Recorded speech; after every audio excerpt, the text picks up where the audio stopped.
In the name of God, the gracious, the merciful, and peace be upon His Prophet. In the beginning, I would thank the organizers of this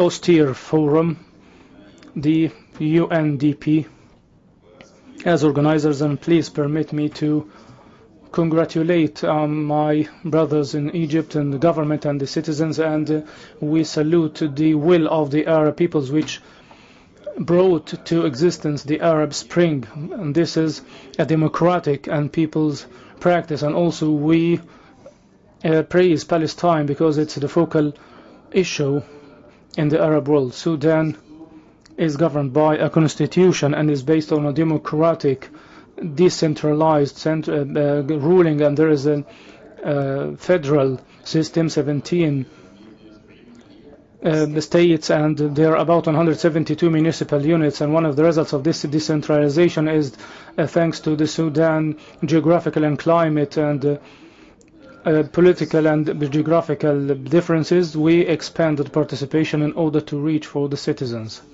In Sudan, and thanks to the constitution, there are mechanisms, different justice mechanisms, the most important of which is the elections mechanism, elections tool, which I consider the most important real civil society organization elected by the citizens. This is not artificial. These are citizens in a free and transparent elections elect their representatives, and we have 4 levels of elections. We have grassroots public committees, and we have a local judicial council, and we have a legislative council, and where there is a state-based legislative council, and we have a federal parliamentary legislature. And I consider this one of the most important NGOs voluntarily chosen by the masses. Hence, in the Arab world, we have to focus on the concept of the civil society organizations. What is meant by the civil society organizations, because we don't want to misinterpret this concept. In Sudan, we think that the society comes first, then the state. So the main issue is society, and society brings governments and the state. Second, there is no rivalry between the state and society. This is a false concept. The civil society doesn't mean opposition to the government. The NGOs complete the shortcomings of the government. In many mechanisms, we have thousands of NGOs on different levels, the federal and the affiliated and the grassroots and the municipal and the vocational, whether the women organizations and the youth organizations and the students and the farmers and the professionals and the lawyers. All these are NGOs working in the field of human rights and the field of women's rights and the child rights and environment and so on. We have thousands of NGOs.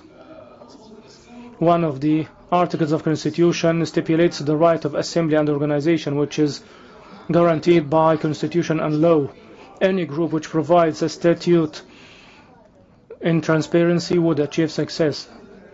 Our colleague from Palestine mentioned the oblivion. Of course, the civil society organization should be organized, because there are some shortcomings which hit societies. The international society as well calls the state to abide by the issue of fighting corruption and fighting terrorism and the transnational crimes or cross-border crimes and also money laundering crimes. So if the NGOs have audits and have general assemblies and a board of directors, would be sound. At the same time, we have to respect other shortcomings hitting the society, money laundering and cross-border crimes and corruption. These are not clear anymore. So we wouldn't need to create an artificial NGOs that is not even peaceful. We have a couple of mechanisms for justice. There is the Commission for dividing resources, distribution of resources, and we have Human Rights Commission, and we have the Justice Ombudsman and human rights organizations, and we have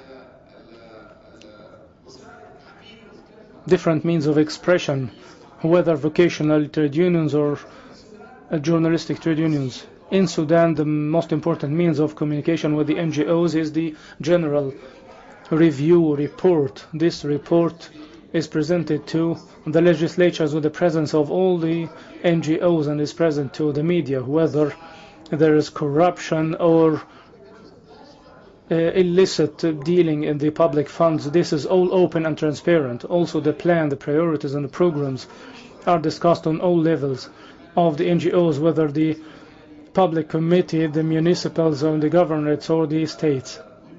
This is very important. I think for the NGOs to play an effective role and to apply really good governance and accountability and transparency and to lay the democratic foundations, I think the same as I think that the state institutions like the legislature should be in elections. Also, the NGOs should be should come via elections. They should introduce elections and transparency in order to place a model for the government. If there is an NGO which needs to speak to the government and give them advice, they should have the same level of transparency, accountability, and the change of democracy. And one of the major pillars in Sudan is dialogue, which is the most effective methods for achieving social peace. Of course, in order to have a dialogue, we should have this dialogue based on culture and not on the principle of take it or leave it. Never we will reach to an agreement. Hence, it should be done through dialogue. Through dialogue, we can reach to a result. In fact, and regarding things that we will not be able to agree upon, we can also discuss it with negotiations and a dialogue. In fact, through social instruments and means is guaranteed, and through peaceful means, not by, in fact, sabotaging or destroying. And in some models, we notice that the means is very important. It is a destructive and sabotaging means. It's very important to have the concept of accountability. The new concept is to develop the society, how to identify their rights and how to gain their rights, and how the society should have their own rights through the curricula of the universities and the schools, and to have what is so-called the rights-based approach. This is very important, and to teach and educate the community how to take and to fulfill these rights through dialogue and peaceful means, not by sabotaging and destroying.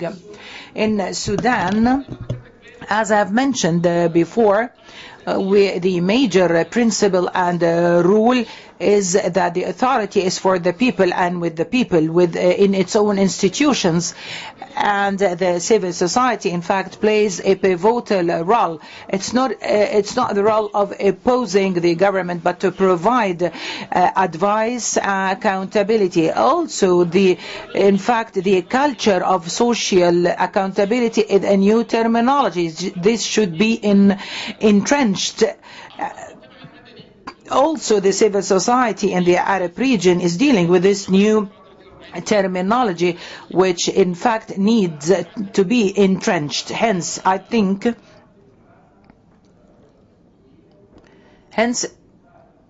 open the microphone, please. Please, the speaker should open the microphone. The speaker should open the microphone.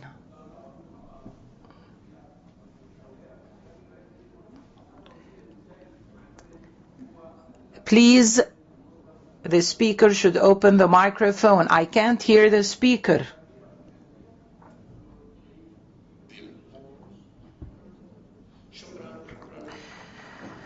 Thank you.